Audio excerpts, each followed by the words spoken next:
Bonjour, alors aujourd'hui on va voir comment trouver un titre percutant pour tes pages de vente et tu vas voir, c'est super facile. Je me présente, je suis Jean-Michel Guépé, je suis commercial depuis des années et depuis 2014, eh bien, je suis sur le web et j'aide les infopreneurs, tous les gens qui veulent réussir sur le web, eh bien, à développer leur activité, c'est-à-dire trouver des clients, faire du chiffre d'affaires. En fait, je suis ton expert en vente. Alors comment trouver des titres vraiment impactants pour tes pages de vente? On va voir ça ensemble, je te laisse juste 7 secondes, je te reprends tout de suite. Why don't you ever model for me, Mrs. Kensington? You know how Mr. Kensington feels about that.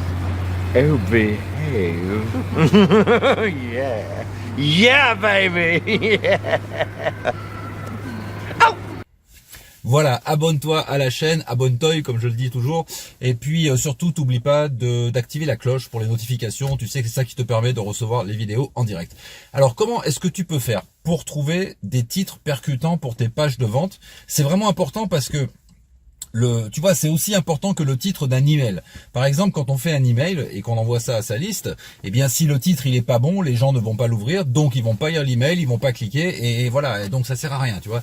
Sur une page de vente, c'est strictement la même chose. On a une page de vente qui est présente sur le web, ça peut être aussi une vidéo de vente, un webinaire de vente. Il nous faut un titre et ce titre, il faut qu'il soit percutant.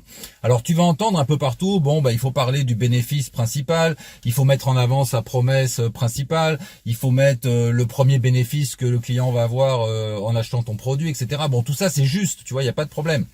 Mais c'est pas toujours très parlant, c'est-à-dire c'est pas facile de comprendre ce qu'il faut mettre vraiment à cet endroit-là. Ce que je te conseille en fait, c'est une astuce toute simple, toute bête. Les meilleurs titres ont déjà été utilisés. Les meilleurs titres de pages de vente ont déjà été écrits. Les titres qui cartonnent, ils existent déjà. Alors pourquoi est-ce que tu veux réinventer la roue ? À quoi ça va te servir, tu vois, d'inventer un titre, de dire, moi, je vais faire un titre un peu original ou je vais faire un peu différent, alors qu'en fait, ce qui fonctionne, ce sont des titres qui marchent déjà. Donc, comment est-ce qu'on peut faire?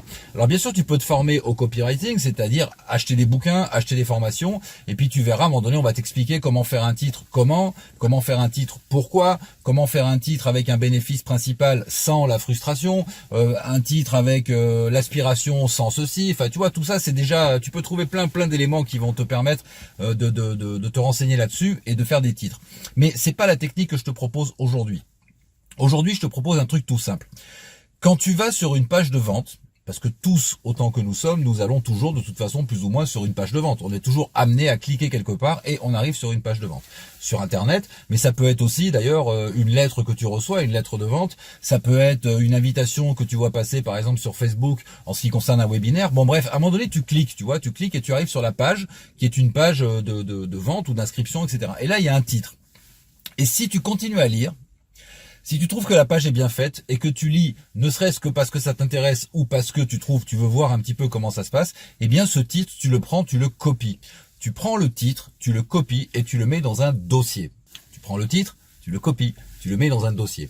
Et si tu fais ça régulièrement, eh bien en quelques semaines, tu vas te retrouver très facilement avec 20, 30, 40, 50 titres. Et du coup, c'est facile ensuite de récupérer ces titres et de les remixer entre eux, de dire tiens je vais prendre un bout de celui-là et un bout de celui-là, ou bien je vais prendre ce titre tel qu'il est mais je vais changer bien sûr les mots pour qu'il soit adapté à mon activité, ou bien je vais m'inspirer de tel titre pour en faire un autre. Enfin tu vois, c'est beaucoup plus facile parce que tu as de la matière. C'est comme ça que je fonctionne en fait. Toutes mes pages de vente, je fais jamais des titres inventés. Je vais jamais me creuser la tête pour savoir quel est le bon titre à mettre en place, quelle est l'accroche, tu vois, à mettre en place en haut. Je vais simplement aller dans mon dossier d'accroche. Je vais regarder une accroche qui me paraît cohérente avec la page et avec le produit, ou bien une que j'ai envie de mettre en avant aujourd'hui, là maintenant, et je vais tout simplement la prendre, la copier, et ensuite, bien entendu, m'en inspirer pour en faire quelque chose qui soit à la fois plus personnel, c'est-à-dire pas une simple copie, mais à la fois surtout qui soit adapté à ce que je vais raconter en dessous, c'est-à-dire dans la page de vente. Voilà, tu vois, c'est tout bête en fait. Il faut surtout pas que tu réinventes la roue. D'ailleurs, en copywriting, on ne fait pas ça. On ne réinvente rien. On réutilise des choses qui ont fait leur preuve. Ça, c'est vraiment une base. Voilà, j'espère que cette vidéo t'a plu. En tout cas, l'astuce, tu vois, elle est simple et ça va te permettre de mieux gérer tes accroches et tes pages de vente. Si tu veux avoir d'autres infos sur le copywriting en général, mais aussi le marketing, le mindset, la communication, le business, la vente en général, eh bien, je te conseille encore une fois de t'abonner à cette chaîne pour recevoir toutes les vidéos. Et puis, évidemment, tu peux aussi liker, tu peux partager, tu peux commenter. Surtout, n'hésite pas à commenter, à poster un commentaire sous cette vidéo. Je te réponds. Et enfin, tu peux même faire autre chose. Tu peux, je vais te mettre mon email ici, donc c'est guépé@gmail.com. Tu peux m'envoyer un mail pour toute question qui concerne ton business. Alors tu verras, j'ai une playlist spéciale dans cette chaîne qui s'appelle questions-réponses. Donc je reçois régulièrement des questions et j'y réponds en vidéo. Si ça te tente, eh bien vas-y, envoie-moi ta question, je te réponds. Je te remercie et je te dis à bientôt. Ciao.